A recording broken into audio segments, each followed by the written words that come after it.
بسم اللہ الرحمن الرحیم۔ عزیز طلباء، امید ہے آپ سب خیریت سے ہوں گے۔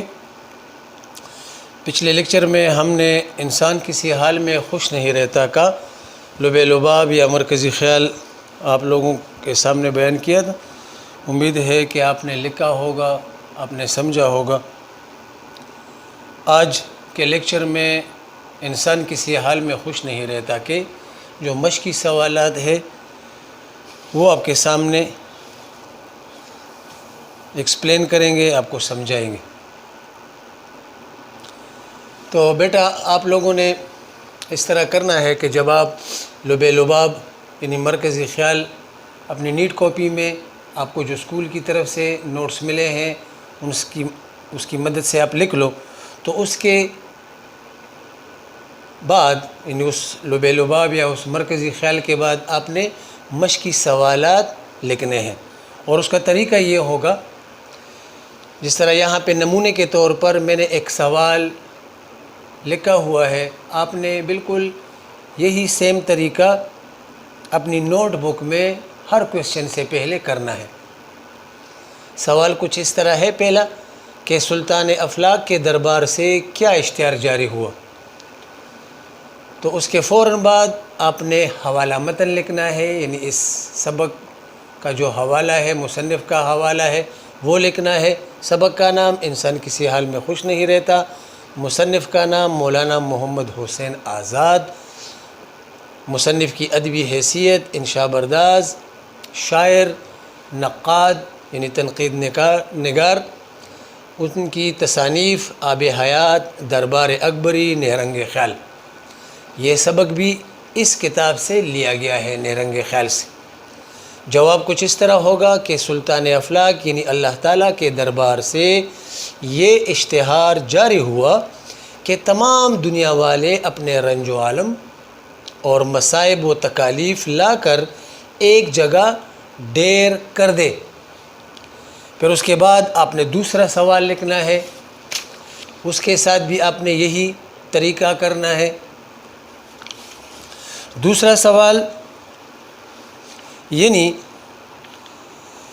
وہم کی تصویر کس طرح پیش کی گئی ہے، آپ نے یہاں پہ لکھا وہم کی تصویر کس طرح پیش کی گئی ہے۔ یہی چار چیزیں آپ نے لکھنی ہے سوال کے فوراً بعد۔ پھر جواب طلب، سوال کا جواب آپ نے یہاں سے شروع کرنا ہے۔ تو سوال ہے کہ وہم کی تصویر کس طرح پیش کی گئی ہے، تو جواب میں ہے کہ محمد حسین آزاد نے وہم کو مجسم کر کے یعنی اس کا ایک جسم بنا کر الفاظوں کے ذریعے اس کی منظر نگاری کی ہے۔ کس طرح کی ہے کہ وہم کو مجسم کر کے اس کی تصویر کشی کی ہے، اس کی ایک تصویر بنائی ہے الفاظ کے ذریعے، اور تصویر کشی اس طرح کی ہے کہ وہ ایک سوکھا سہما اور ہوا کی مانند ہلکا کمزور شخص تھا۔ سوکھا سہما یعنی دبلا پتلا، اور ہوا کی مانند یعنی اتنا دبلا پتلا تھا، اتنا کمزور تھا کہ ہوا بھی اس کو ہلا سکتی تھی۔ ہلکا کمزور شخص تھا جس نے ایک ایسا ڈھیلا لباس، ڈھیلا ڈالا یعنی کھلا لباس پہن رکھا تھا جس پر دیوزادوں اور جناتوں کی تصویریں یا تصاویر بنی ہوئی تھی۔ ان پر جنات کی مختلف زاویوں سے تصویریں بنی ہوئی تھی، جو جب وہ ہوا اور آگے ہے، اور جب وہ ہوا میں لہراتی تو ہزاروں عجیب و غریب شکلیں بنی دکھائی دیتی تھی۔ یعنی جس طرح ہوا میں کپڑے ہلتے ہیں اور اس کے مختلف اینگل سے، مختلف زاویوں سے ان کی تصویر عجیب عجیب نظر آتی ہے۔ وہ انتہائی پھرتی سے یعنی بڑی چستی سے لوگوں کے ہجوم میں ادھر ادھر پھرتا تھا، اور اس کے ہاتھ میں ایک آئینہ تھا یعنی شیشہ تھا، میرر تھا، جس میں دیکھنے سے صورت بڑی سی نظر آتی تھی۔ اکثر آپ لوگوں نے میلوں میں جو یہ فیسٹیولز ہوتے ہیں اس میں اکثر سرکس میں یہ شیشے دیکھنے کو ملتے ہیں، یا اگر ہم کسی موٹر کار کے باڈی کے ساتھ کھڑے ہو جائے تو اس میں کہیں پہ جسم موٹا اور سر چھوٹا لگتا ہے تو کہیں پہ سر بڑا اور جسم پتلا لگتا ہے.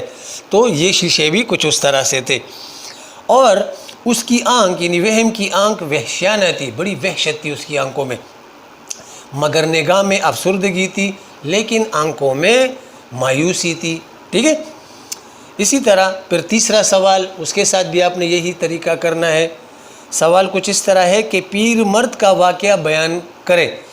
پیر مرد یعنی وہ بوڑھا شخص جس کو اپنے مال و جائیداد کے لیے ایک وارث کی ضرورت تھی، اور پھر وہ مسئلہ آگے سوال میں آ بھی رہا ہے.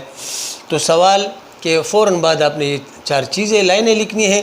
اس کے بعد جواب آپ نے اس طرح لکھنا ہے کہ ایک مرد یعنی بوڑھا، ایک پیر مرد یعنی بوڑھا آدمی معزز اور محترم دکھائی دیتا تھا.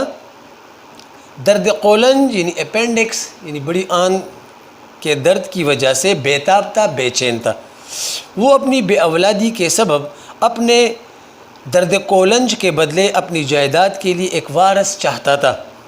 چنانچہ اس نے اپنے درد کو پھینک کر ایک خوبصورت نوجوان کو لیا جس کو اس کے باپ نے نافرمانی، نالائکی اور سرکشی سے تنگ آ کر پھینکا تھا. اس نوجوان نے آتے ہی اس بوڑھے شخص کی داڑھی پکڑ لی اور سر پھوڑنے کو تیار ہوا، یعنی سر توڑنے کو تیار ہوا. اتفاقاً پاس ہی اس نوجوان کا حقیقی باپ کھڑا تھا جو درد کولنج سے تڑپ رہا تھا. درد کولنج سے مراد یعنی اپینڈکس کا جو درد ہوتا ہے. بوڑھے شخص نے اسے مخاطب کر کے کہا، خدا کے لیے میری پہلی مصیبت مجھے واپس دے دو اور اپنا لڑکا لے کر میری پہلی مصیبت اس سے 1000 درجے بہتر تھی. اس کے بعد دوسرا سوال، اس موقع پر یا اس موقع پر کن چیزوں سے بآسانی نجات حاصل کی جا سکتی تھی؟ تو آپ نے سوال کے فوراً بعد آپ نے پھر یہ 4 لائنیں لکھنی ہے. جواب آپ نے لکھنا ہے کہ اس موقع پر ظاہری برائیوں اور جسمانی کمزوریوں کے ساتھ ساتھ باطنی عیوب یعنی روحانی بیماریاں جو ہے، نفسانی خواہشات سے بھی نجات حاصل کی جا سکتی تھی. اس کے بعد پھر سوال ہے کہ مندرجہ ذیل الفاظ کو جملوں میں استعمال کریں. الفاظ کون سے ہیں؟ لطیفہ، رنج و عالم، وہم، افسردگی، خواہ مبادلہ، بسورنا، افلاس، دردناک. تو آپ نے ان الفاظ کو جملوں میں بھی لکھنا ہے. آپ کے نوٹس جو آپ کے پاس اسکول کی طرف سے ملے ہیں اس میں یہ سارے آپ کو نظر آ سکتے ہیں، تو یہ بھی آپ نے لکھنے ہیں.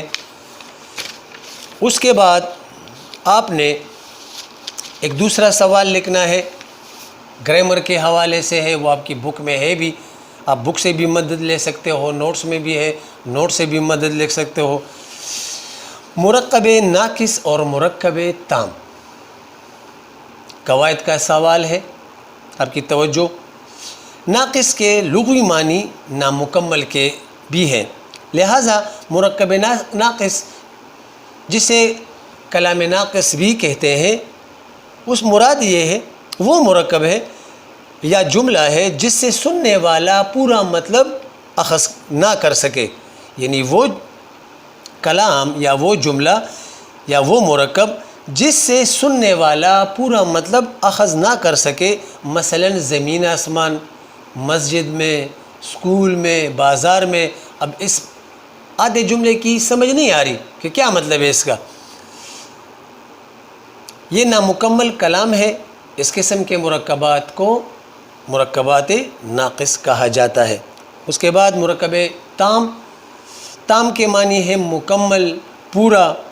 پس مرکب تام یا پس مرکب تام جس سے سننے والا پورا مطلب اخذ کر سکے، یعنی اس سننے والا جو ہے وہ اس سے پورا مطلب ظاہر ہو سکے اس کو اور اس کو سمجھ آ سکے. جیسے زمین اور آسمان اللہ تعالیٰ نے بنائے ہیں، یا ہماری جماعت میں 20 لڑکے ہیں، میرے اسکول میں باغیچہ ہے۔ اب یہ سارے جملے سمجھ میں آ رہے ہیں، پورے سمجھ میں آ رہے ہیں۔ یہ تینوں جملے پورے ہیں اور مطلب بھی پورا سمجھ آ رہا ہے، لہٰذا یہ مرکب تام ہے۔ تو عزیز طلباء، امید ہے آپ نے اس مشقی سوالوں کی طرف توجہ دی ہوگی۔ آپ اپنے نیٹ کاپی میں اس کو خوش خط لکھ لیں، اس کی تصاویر نکال کر واٹس ایپ گروپ میں ہمارے ساتھ شیئر کریں۔ کوئی خامی کوئی کمی ہو اس میں تو ہم انشاءاللہ اس کو پورا کریں گے۔ اپنا بہت سارا خیال رکھیے گا۔ اللهم انفعنا بما علمتنا وعلمنا ما ينفعنا وزدنا علما